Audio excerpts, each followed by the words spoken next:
You know, it's not often that an anime comes out of nowhere and surprises me. After years of seasonal anime, you start to think you've seen it all. The same old new flavors of shonen Bella shows that everyone initially gets hyped about but then forgets. Another high school rom-com that develops into a bad harem. Or in more recent years, mountains of fantasy shows that all have some sort of derivative RPG game mechanic in them, Truck-kun-sponsored isekai, or use the kick from the party formula. It's hard to not get jaded after seasons upon years of all of this.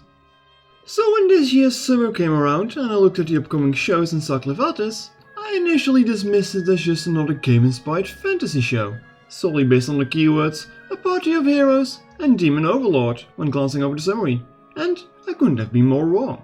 As when the season started and I found myself bored on a night somewhere in the first week of the summer season, I figured, you know what? Clevatess looked somewhat interesting with its art style, so I'll bite and give it a chance. And oh boy was I completely wrong about the show. As what followed were 40 minutes of solid fantasy anime that I haven't seen in a long while. Yes, 40 minutes, as it was a double-length first episode, yet it kept me invested throughout its entire run, and it was over before I knew it. I wanted more and I couldn't wait until the next week's episode. Clevatess is a no-nonsense, honest-to-goodness dark fantasy series that takes itself very serious. It's not overly edgy, but it is dark enough that it might get you off guard with how messed up some stuff can get. And best of all, no game mechanics, no reincarnating, no wish fulfillment, and no overpowered characters. Well, maybe a little of those, but even then they're not guaranteed to instantly win their battles. Proper fantasy shows in the last 5 years or so have been far and in between, not even speaking of their quality. Sure, everyone loved Freerun and Dungeon Meshi, but those also didn't really come as a surprise, as they're both adaptations of beloved and praised manga.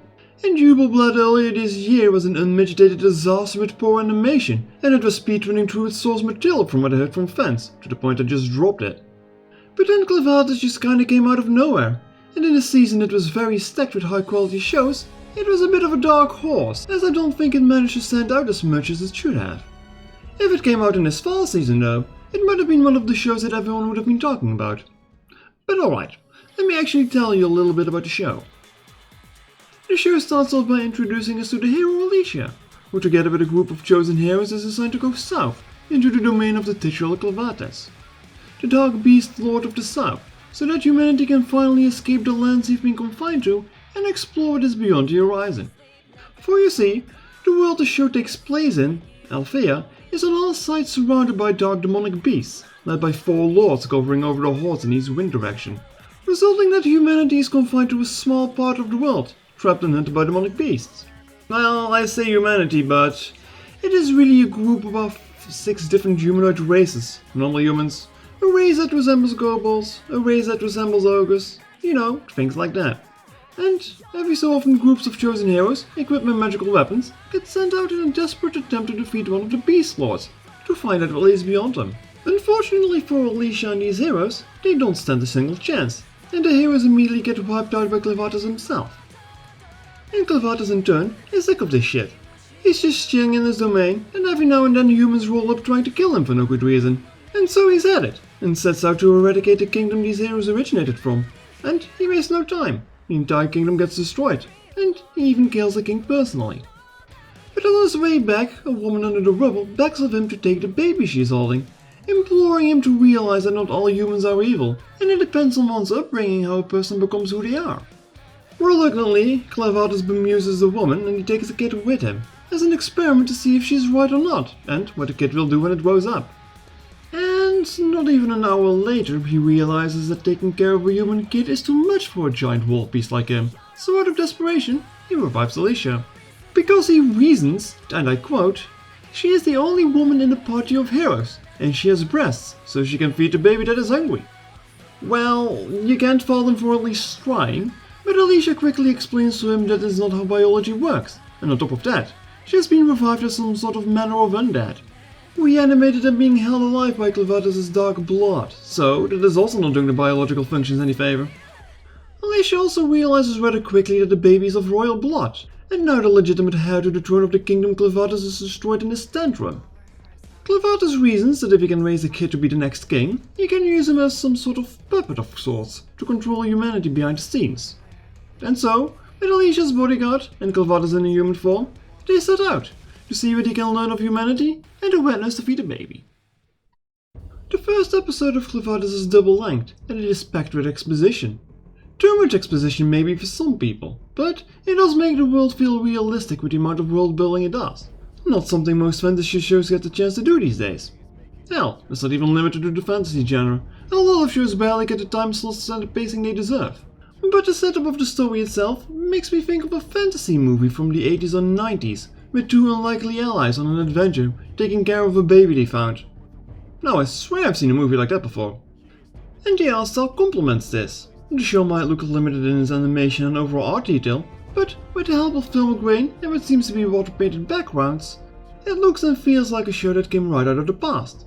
A deliberate choice I very much appreciate. It helps stand out in the masses, and it tackles my nostalgia bone in all the right ways. It's not the first time a show does this either. The amazing Megalobox comes to mind, and I honestly wish more studios would do this. Because while modern day anime might look good, it's a bit more uniform in its style, making everything blend together easily. Anyways, not much later on their journey, they run into bandits, and to Alicia and Clevatess' big surprise, now he is in a human body, he is surprisingly frail.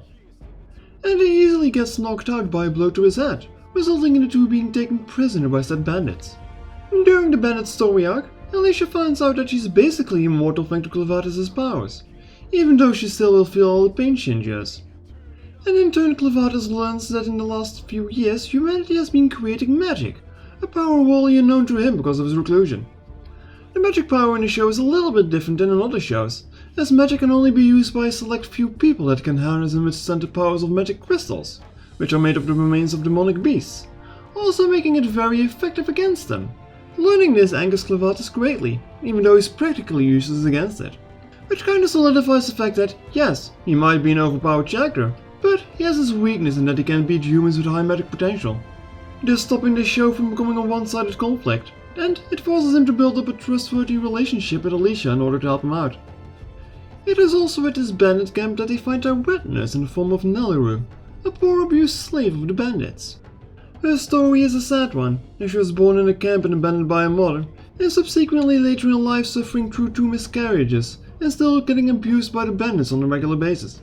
Now, backstories like hers aren't uncommon in fantasy shows like this, but the way it is respectfully treated, and the matter-of-fact way it is explained without any titillating imagery is refreshing. A lot of other shows wouldn't shy away from using some fanservice-y shots while delivering you this story, but here it gets depicted as gruesome and realistic as you can get despite the setting. It might sound shallow I give it bonus points for that, but I hope you understand how common this is, as plenty of isekai shows just throw in abuse and slavery in some vain act to appear more dark and mature than they really are. But here, the character story is tragic all around, and it's a narrative push that helps Clevatess understand how flawed humanity can be.